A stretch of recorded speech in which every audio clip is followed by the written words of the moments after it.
예, 오늘은 우리 깨어진 관계의 우리 회복 9번째 시간이고요. 우리 내일 이렇게 깨어진 관계 회복 10번째 우리 강의 또는 설교로 이렇게 이 주제는 마치게 되는데, 오늘은 우리 열등감과 자존감에 대해서 함께 말씀을 좀 드리려고 합니다. 제가 늘 자주 말씀드렸던 부분이 있다면, 인간은 세 개의 눈을 가지고 살아가고 있다는 말씀드렸거든요. 첫 번째 눈은 다른 사람의 눈을 의식하면서 거기에 비중을 많이 두는 사람이 있습니다. 그래서 자존심도 상하고 나를 무시했다고 또 시험도 들고 마음이 상하고 막 그냥 혈기와 분노를 감출 수 없는, 막 그냥 어떻게 할 수 모르는 그런 분들은 다른 사람의 눈을 지나치게 의식하는 그런 분이라고 볼 수 있죠. 또 어떤 분들은 나만 왜 이런가, 나는 왜 이래야만 되는가 하는 자기 자신을 이렇게 바라보면서 과거에 아팠던 부분들, 상처됐던 부분들, 힘들었던 부분들이 막 몰려온단 말이죠. 그래서 자기 자신에게서 매몰당하는 이런 사람들은 자기 자신에 향한 그 눈에 너무 빠져있는, 그래서 이런 분들이 이제 조금 지나치면 우울증으로 가는, 우울증은 거의다가 자기 매몰이거든요. 자기 자신을 바라보면서 그냥 계속 그것이 그냥 이 녹음기 말이죠, 반복해서 돌아가는 것처럼 그게 계속 머리에서 맴돌거든요. 이제 그게 이제 결국 우울증으로 가는데, 그 다음에 또 하나의 눈은 하나님이 우리를 바라보시는 눈, 하나님 사랑의 눈으로 어느 때나 너를 바라보시고 작은 신음에도 응답하시는, 나는 하나님의 사랑을 받고 있어, 하나님 보시기에 나는 존귀한 자야, 이런 의식을 가지고 살아가는 분들은 관계가 좋아질 수밖에 없죠. 또 제가 목회하면서 느끼는 부분들은 부모와 자녀의 관계가 좋으면 그 아이는 어디 가도 세상에서도 관계가 좋게 되어 있습니다. 그래서 성경은 부모를 공경하고 또 이렇게 자녀들 관계가 좋으면, 또 자녀들이 부모를 잘 공경하고 순종하면 이 세상이 형통한다 그랬거든요. 하나님이 도와주셔서 형통하지만 저는 또 다른 면에서 관계를 통해서 어디 가도 말이죠, 사람들로부터 사랑도 받고 인정도 받고 그 사람 보면 도와주고 싶은 이런 마음이 든단 말이죠. 그죠? 그게 이제 관계 문제인데요. 제가 목회하면서 이제 느끼는 부분들은 어떤 부류가 좀 관계가 이렇게 좀 어렵고 힘들어하는가. 대부분은 열등의식을 가진 분들. 상대는 그렇게 말한 것이 아닌데 본인은 그것을 무시했다고 생각하고 오해해서 받아들입니다. 그래서 그랬을 거라고, 사실은 그게 아닌데 본인만 그렇게 받아들이는. 그래서 특별히 교회 안에서 말이야, 믿음 생활하는 분들 가운데 이런 유형이 거짓 자아와 진짜 자아를 구분을 못하는 그런 경우들이 종종 있음을 보게 됩니다. 반면에 이 자존감이 높은 분들은 관계를 잘 형성하고 어디 가도 분위기 메이커로 말이죠, 이렇게 잘 해내는 것을 보게 됩니다. 그래서 오늘 바로 이 부분들, 열등감은 어디서부터 왔는가, 그죠? 나의 열등감, 어떤 거 자꾸 건드리면 나는 예민해지는가, 그것을 한번 살펴보면서 어떻게 하면 우리 자존감을 높일 수 있을까 하는 관점에서 오늘은 설교라기보다는 조금 강의 형태가 가깝습니다. 그래서 제가 이 관계 이 강의를 많이 했거든요. 신학교 강의도 하고 청소년도 강의도 하고, 또 이제 우리 자존감 세미나 한 10시간짜리가 있는데요. 오늘 이제 이 메시지는 설교 형태도 있지만은 좀 강의에 가깝다, 이렇게 말씀을 드리고 싶습니다. 자, 먼저 오늘 본문은 우리가 너무 잘 아는 본문이죠. 그죠? 10명의 가나안 정탐꾼들이 이제 보고하는 그 내용을 보면 이 10명은 열등감의 발로라고 볼 수 있습니다. 대표적인 케이스죠. 자, 뭘 보고 알 수 있을까요? 아낙 자손들, 가나안 말이죠. 이 족속들 보니까 그들은 어떻게 보인다고요? 거인같이 커 보이고 또 자신들이 보기에는 말이죠. 뭐같이 보인다고요? 메뚜기 같고요. 내가 메뚜기라고 생각하니까 그들도 우리를 볼 때에 아마 메뚜기처럼 업신여길 거야. 이렇게 생각을 하게 되는 것이죠. 그러니까 우리 자신이 스스로 어떻게 여기는가에 따라서 다른 사람도 나를 그렇게 여길 거다. 이런 것들 때문에 많은 분들이 인생을 낭비하고 정서를 많이 소진합니다. 사실은 안 그런데 실제로 이야기해 보면 그런 게 아닌데 나만 그렇게 생각하고 또 그것 때문에 과장하고 힘들어하는 모습을 보게 되는데요. 반면에 이제 여호수아 갈렙, 특별히 우리 14장 7절, 8절 우리 다시 한번 같이 읽겠습니다. 시작. 이스라엘 자손의 온 회중에게 말하여 이르되 우리가 두루 다니며 정탐한 땅은 심히 아름다운 땅이라 여호와께서 우리를 기뻐하시면 우리를 그 땅으로 인도하여 들이시고 그 땅을 우리에게 주시리라. 이는 과연 젖과 꿀이 흐르는 땅이니라. 이 10명의 정탐꾼들이 보고할 때 말이죠. 처음 보고할 때는 그 땅은 참 기름져서 이 포도나무를 한번 보십시오. 포도 열매를 한번 보십시오. 그죠? 분명히 참 좋은 땅이고 적극 꿀리는 땅이라 했거든요. 그죠? 그러다 문제에다가 초점을 맞추니까, 어떻게 이제 좀 바뀐단 말이죠. 우리 32절 한번 읽어볼까요? 시작.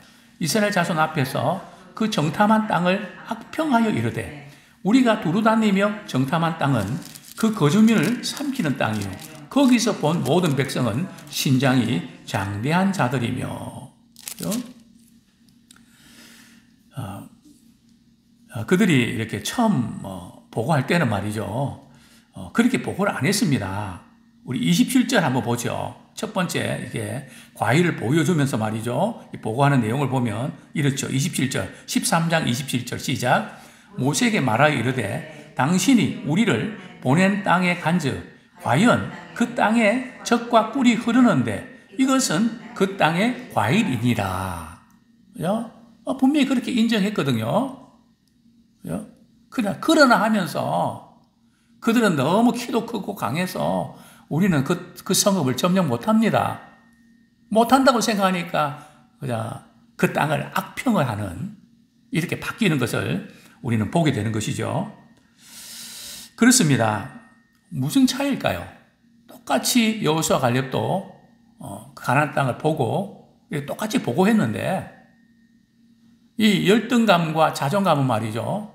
객관적인 조건이 상황이 좋고 나쁘고의 문제가 아니라는 겁니다. 바로 관점의 문제라는 거죠. 하나님의 눈으로 바라보는가, 내 자신이 눈으로 바라보는가, 또 다른 사람의 눈으로 바라보는가, 이 관점에 의해서 이렇게 판이하게 달라지는 것을 보게 되는데요. 하나님의 관점에서 바라보면 우리는 열등감의 감옥에서 나올 수 있습니다. 대단히 중요합니다. 신앙생활 하면서도 열등감의 감옥에서 나오지 못하는 그런 분들이 의외로 종종 있음을 보게 됩니다. 참 안타까운 거죠. 그러나 우리가 한번 생각해 보면 좋겠습니다. 이 세상에서 말이죠. 어느 누구도 나랑 똑같은 사람이 있을까요? 아무도 없잖아요. 지금 우리 저녁에 오신 분들 한 분 한 분 키도 다르고, 그죠? 모든 얼굴 모습도 다르고 다 다르잖아요. 이 다른 유일하고 하나님 독특하게 우리를 만드셨다는 거죠. 그죠? 우리는 하나밖에 없는 유일한 존재입니다. 그죠? 그거 잊지 마셔야 돼요. 우리 하나님께서 우리 한 사람 한 사람을 이렇게 유일한 존재로 귀하고 특별하게 만드셨다는 거죠. 우리가 이제 살아가면서 마음의 여유도 가지고요. 편안함도 누리고 또 상대도 편안하게 할 수 있는 비결은 열등감이나 열차에서 말이죠. 이제 내려서 자존감이나 인생의 열차로 갈아타야 돼요. 그죠? 열등감의 감옥에 있으면 모든 것이 그렇게 보이거든요. 그죠? 무시하는 것처럼 보이고, 나한테 어떻게 이럴 수가 있나. 그죠? 특별히 이렇게 우리 믿음 생활하는 저희들이 자존감이 낮다 보니까 상처도 잘 받고 시험도 잘 드는, 우리가 조금만 생각하면 다 넘어갈 수 있는 걸 가지고 다 걸린단 말이죠. 그렇습니다. 간혹 이제 저희 연배, 60대, 70대, 이렇게 스마트폰에 보면 말이죠. 바탕화면에 사진이 어떤 얼굴이 올라와 있을까요?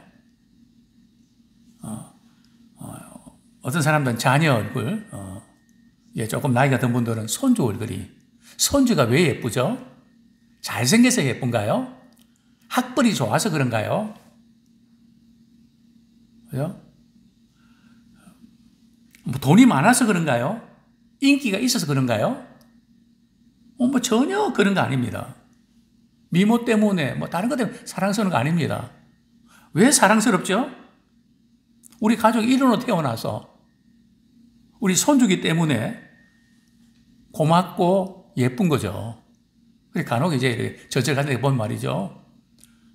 할아버지 할머니들이 손주 보고 너무 이뻐하는 거 모습들을 우리 종종 보지 않습니까? 제가 볼 때는 어떻게 생겨도 참 못생긴 것 같은데 저렇게 이뻐할 수 있을까?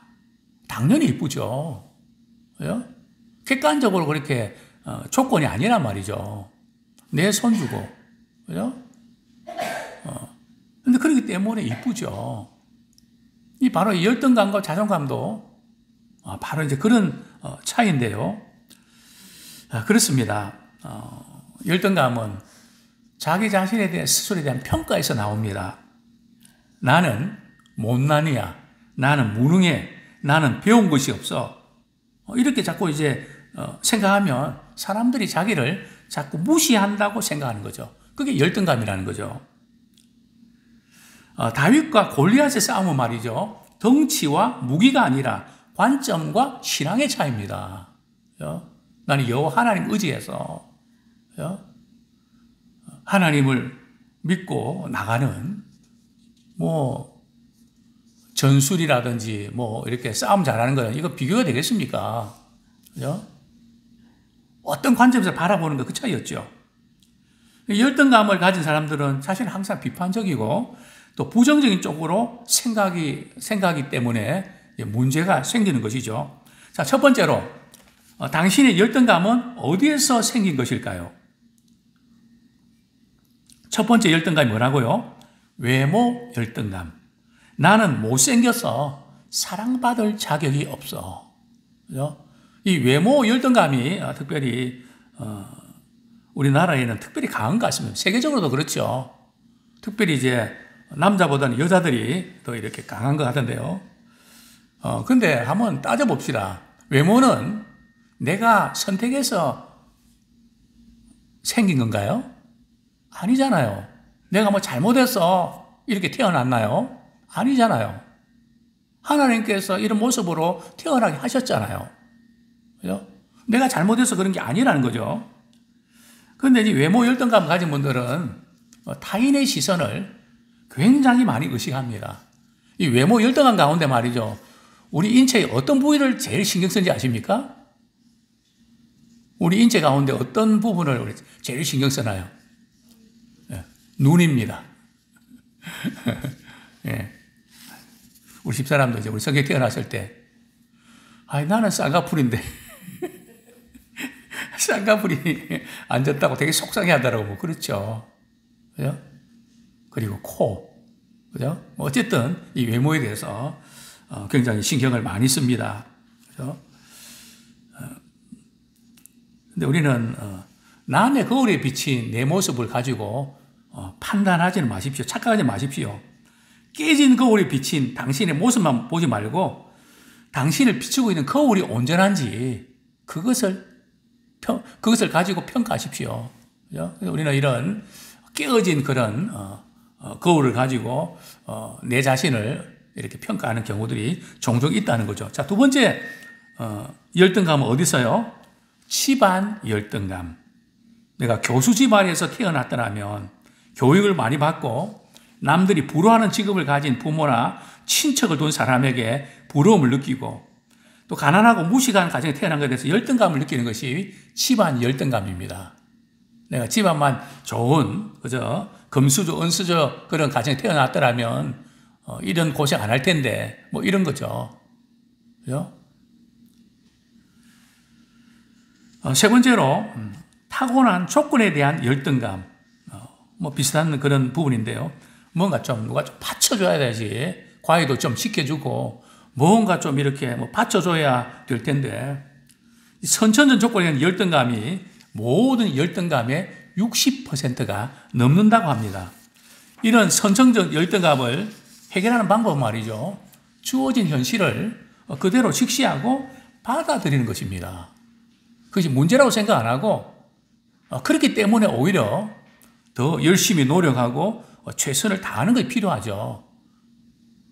요즘 좀 달라졌죠.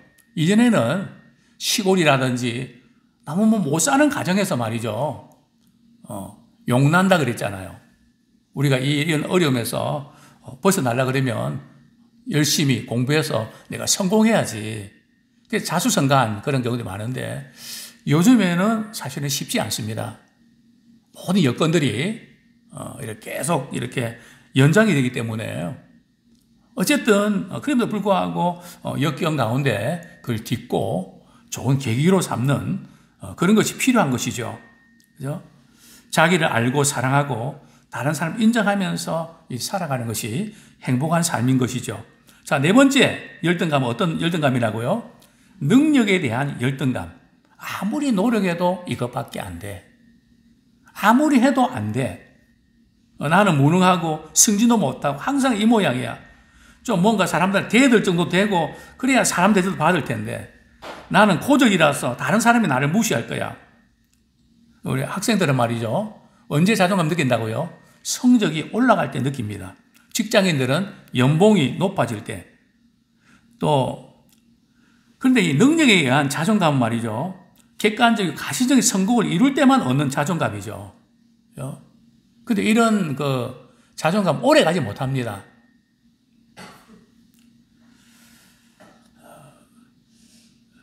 내가 어떤 상황에 때로 뭐 실패하고 해도 그것을 인정하면서 말이죠. 그 가운데 자신을 돌아보면서 더 나아가는 그런 자존감을 가지면서 살아가는 사람이 이제 건강한 인생이죠. 자, 다섯 번째는 어떤 열등감입니까? 가난과 열등감. 그렇죠? 가난에 대한 열등감이죠. 가난해서 결혼도 못하겠네. 참, 오늘 지금 우리 저출산 문제가 심각합니다. 저출산을 할 수밖에 없는 이유가 저출산뿐만 아니라 말이죠. 요즘은 졸혼이라는 거 들어보셨습니까? 졸혼. 요즘 이제 젊은이들의 이혼보다 말이죠. 60대, 70대 그 이상 된 분들이 초론이 많습니다. 초론이 뭔가 말이죠. 이혼은 안 합니다. 법적으로 이혼은 안 하지만은 이미 생활하는 것은 이혼 상태입니다. 뭐 전혀 관심도 없고 그냥 너는 너고 나는 나다. 간섭하지 말고 그래 살자. 이전에는 우리 사회가 말이죠. 여자분들은 억울하고 분해도 말이죠. 참고 살았거든요. 근데 지금은 그렇게 안 살거든요. 왜 그런가 하면 건강보험 나오죠. 그리고 이 여자들이 일할 수 있는 기회가 많고 남자들은 별로 없어요. 그러니까 혼자 살아도 경제적으로 말이죠. 문제가 없거든요. 뿐만 아니라 정부에서 말이죠. 혼자 여자분이 이렇게 이혼하고 살면 몇 천만 원 이렇게 대출해 주는 거 아시죠? 제가 이 말을 할까 말까 망설였는데 몇 천만 원 좋은 조건을 해주더라고요. 그러니까 구태여 뭐 그냥 이렇게 마음 상하면서 그렇게 같이 살 필요도 없고 그러니까 이런 조론들이 많은 그래서 지금 앞으로 한 25년 후에는 말이죠. 베이비붐 1세대, 2세대, 55년부터 63년이 베이비붐 1세대거든요. 64년부터 2세대인데 이 지금 인구가 말이죠. 1600만 명입니다. 그죠? 그럼 50년이 되면 거의 이제 돌아가시면 인구가 문제가 생기는 거죠. 그죠? 근데 왜 지금 결혼 안 하고 이렇게 하냐? 왜냐하면 집이 없고, 아이들 교육비가 너무 많이 드니까. 제 주변에도 그런 이야기를 많이 합니다. 차라리 부모들도 혼자 사는 게 좋겠다, 괜찮겠다, 그것도. 괜히 신경 쓸 거 없고. 이전에는 부모님이 늘 명절 때 가면 결혼 언제 하냐 그랬지만 지금은 말이죠. 야, 결혼 안 하는 것도 좋은 것 같아. 구태할 필요 없어. 뭐 이런 식으로 이렇게 가는 여러 가지 이런 풍토들이 있는데요. 특별히 가난 때문에 나는 결혼할 수 없다. 현실적으로 그렇지 않습니까? 직장이 제대로 구하지 않으면 결혼할 수 있나요? 집이 없이는 결혼이 되나요? 이런 이 문제들. 이것 때문에 이렇게 그러나 나는 돈은 없지만 하나님 내게 주신 건강과 재능을 어떻게 발휘해서 우리가 살아갈 수 있는 기회들이 있죠. 자, 6번째는 학벌 열등감입니다. 내가 못 배웠다고 무시하나, 그죠? 고졸 출신의 어떤 부인이 말이죠. 자기 아파트 관리소장에게 말이죠. 아침에 이렇게 인사를 하는데 관리소장이 인사를 안 받는단 말이죠. 그럴 때 이 부인이 어떤 생각을 했는가 하면 내가 지금 공부를 제대로 못해서 배운 게 제대로 없어서 나를 무시하나? 이렇게 생각하고 자존심이 딱 상했단 말이죠. 근데 사실은 어떻습니까? 관리소장이 내 학벌을 알 수 있나요? 혼자 그렇게 생각한 거죠. 그래서 이게 이제 비현실적인 생각이라는 거죠. 실제는 안 그런데 그렇게 생각하는, 결국은 이것은 자존감이 낮아서 그렇게 생각하고 그렇게 믿는 거죠. 근데 왜 이런 일이 생기는가 하면 어릴 때 말이죠. 사랑을 받지 못하고 소외감을 느끼며 자란 사람은 자존감이 낮습니다. 그죠? 그래서 우리 자라는 자녀들에게 참 사랑을 많이 줘야 돼요. 그죠? 사랑의 눈빛도 많이 줘야 되고요. 그래서 애들은 말이죠. 똑같은 행동을 10번, 20번 해도 좋아하거든요.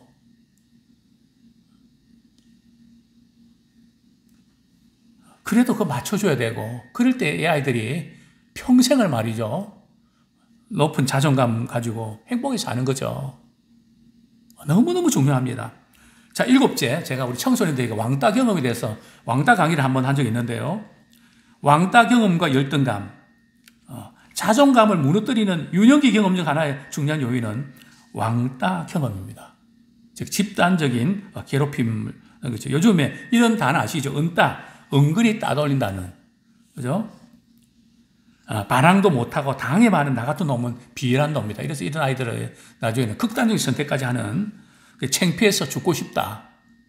이런 생각까지 하는 거죠. 자, 일상에서 행복할 수 있으면 자존감이 높은 사람입니다. 그런데 낮은 자존감을 가진 사람들의 심리를 분석해 보면 모든 사람들에게 사랑받을 때까지 나는 행복할 수 없다고 믿고 있습니다. 그렇지 않거든요. 모든 사람에게 사랑받을 수가 있나요? 그건 불가능한 것이죠. 그냥 나를 싫어하는 사람이 있다고 해서 그것 때문에 자존심 상할 필요 없습니다. 그거 당연한 거 아닌가요? 나를 좋아하는 사람이 있을 수 있고 싫어하는 사람이 있을 수 있거든요.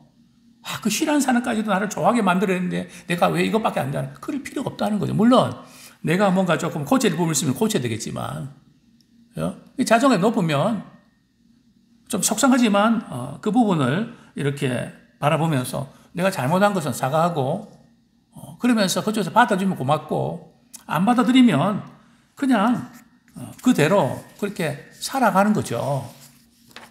자, 2번째로 당신은 자존감을 높일 수 있습니다. 자, 첫 번째, 자존감은 대물림 됩니다.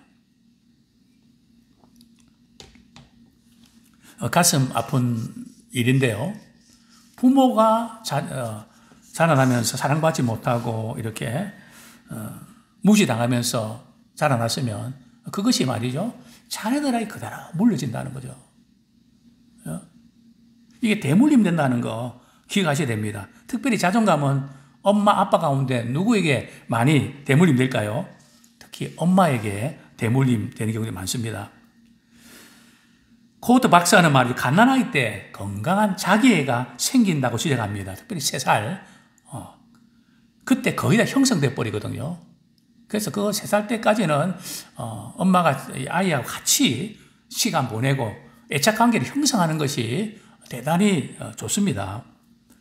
엄마는 아이의 거울입니다. 그래서 엄마를 반사 자기 대상이라고 부르죠. 엄마가 아이를 예뻐하고 좋아하면 아이는 자기가 상대방에게 호감을 주는 사람이라고 하는 자존감이 생기는 것이죠.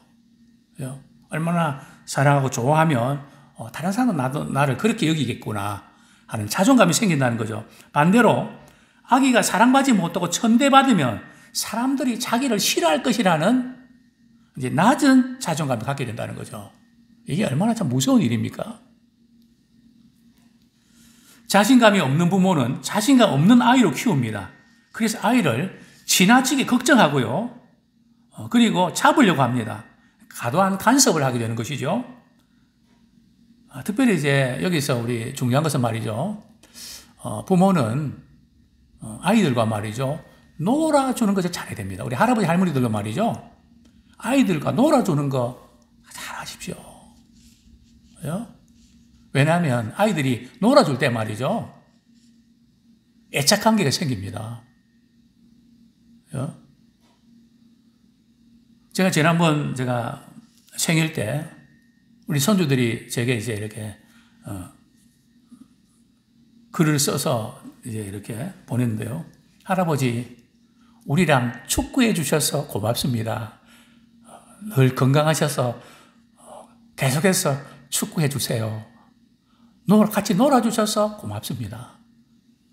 그래서 아이들 놀이하는 것도 우리 배워서 말이죠. 오늘 무슨 놀이 할까? 이 놀이하면 말이죠. 아이들이 자신감이 생기고요. 그리고 관계가 형성됩니다. 참 이거 잘해야 돼요. 그럼 좋은 관계들이 말이죠. 형성되거든요. 우리 아이들은 특별히 이렇게 놀이를 통해서 많은 것들을 얻게 되고요. 유익한 것이 정말 많습니다. 아이들이 이제 이 놀이를 통해 성취감도 느끼고 자신감이 생긴다는 거죠. 자, 두 번째, 자존감이 높은 사람은 만족도가 높고요. 또 자기를 가치 있는 사람이라고 생각합니다. 공감 능력도 높고요. 남의 감정을 파가는 능력을 EQ라고 하는데 자존감이 높은 사람은 EQ도 높습니다. 상대방의 마음을 헤아리고 공감하는, 앞으로 지금 현대는 말이죠. 이게 있어야 됩니다. 실력뿐만 아니라 상대의 마음을 잘 헤아리고 맞출 줄 아는 그런 것이 필요하다는 거죠. 자존감이 높은 사람은 성공에 대한 확신이 있습니다. 그리고 자신이 가치 있는 사람이라고 생각하죠. 저는 이 자존감에 있어서 중요한 그 본문으로 바로 예수님이 세례 요한에게 세례받을 때 하늘에서 이런 음성이 들렸죠. 이는 내 사랑하는 아들이요 내 기뻐하는 자다. 이 두 가지가 제일 중요합니다. 나는 하나님의 사랑을 받는 사람이다. 나는 하나님이 기뻐하시는 사람이다. 이 두 가지만 딱 있으면 말이죠. 자존감이 높아집니다. 나는 사랑을 받는 사람이야. 나는 기쁨의 대상이야. 이 두 가지만 갖춰지면 잘 되게 돼 있죠. 대단히 중요한 부분입니다. 자, 자존감은 이렇게 회복될 수 있습니다. 유아기에 부정적 경험을 통해서 형성된 열등감도 바꿀 수 있습니다. 어떻게 해요? 우리는 하나님의 사랑을 받고 있기 때문에 십자가의 사랑을 우리가 경험하고 있기 때문에 우리 하나님 우리를 사랑해 주시잖아요. 우리를 기뻐해 주시잖아요. 그래서 우리는 신앙 안에서 조건에 상관없이 자신을 좋아해 주고 인정해 주는 경험을 반복하면 낮아진 자존감을 회복할 수 있습니다. 그죠? 계속 하나님 사랑받고 또 이렇게 또 인정해 주고 교회가 그렇지 않습니까? 뭐 어떤 사람이든 용납하고 이해하고 같이 아파해 주고 기다려 주고 그러면서 이제 변하는 거죠. 가정에서 부모의 사랑을 받지 못하고 자존감이 낮아도 하나님의 사랑과 성도들의 사랑을 계속해서 받을 때 자존감이 업이 됩니다. 높아지죠. 자존감을 높이기 위해서 우리가 멈춰야 될 것이 있는데요. 더 이상 자기를 학대하는 거. 왜 나는 이것밖에 안 돼? 난 못 배워서 그래. 나는 못나서 그래. 또 어떤 분들은 복 대가리가 없어서, 복도 무슨 대가리가 있네. 복 대가리가 없어서 그런 일 당하는 거야. 스스로의 비난을 중단해야 됩니다. 물론 자신이 잘못한 것이 있으면 솔직히 인정하고 또 주님이 나의 모든 잘못을 용서했다는 사실을 믿고 새롭게 도전하면 되는 것이죠. 십자가 사건을 우리는 기억하면서 마음속 깊은 곳에서 이렇게 외치면 좋겠습니다. 이렇게 살 수 없잖아. 힘을 내야지. 자, 스스로 작아지지 말자. 힘을 내자. 능력 주신 자 안에서 내가 모든 것을 할 수 있다는 용기를 가지시기를 원합니다. 우리를 학대하고 비난하는 소리가 마음에 들리거든 로마서 8장 33절, 34절의 말씀을 붙드십시오. 같이 한번 읽겠습니다. 시작. 누가 능히 하나님의 택하신 자들을 고발하리요. 누가 정죄하리요. 죽으실 뿐 아니라 다시 살아나신 이는 그리스도 예수시니 그는 하나님 우편에 계신 자요. 우리를 위하여 강구하시는 자신이라. 누가 하나님의 택한 자를 고발하리요. 누가 정죄하리요. 우리 주님이 나의 죄를 십자가 지시고 다시 살아나셨는데 나를 그리스도 안에 새로운 피조물에 만들어 주셨는데 그 주님이 나를 위해서 지금 기도하고 계신데 아무쪼록 우리는 과거에 여러 가지 많은 열등감과 아픔과 고통이 있었다 할지라도 십자가의 사랑 때문에 우리가 주님의 사랑 받는 자로서 또 주님이 기뻐하신 자로서 승리하며 살기 원합니다. 그 사랑 때문에 열등감이 다 극복되어져서 열등감 감옥에서 꼭 나오시면 좋겠습니다. 늘 주님이 주시는 그 사랑 안에서 승리하며 좋은 관계 맺는 우리 모두가 되기를 축원합니다.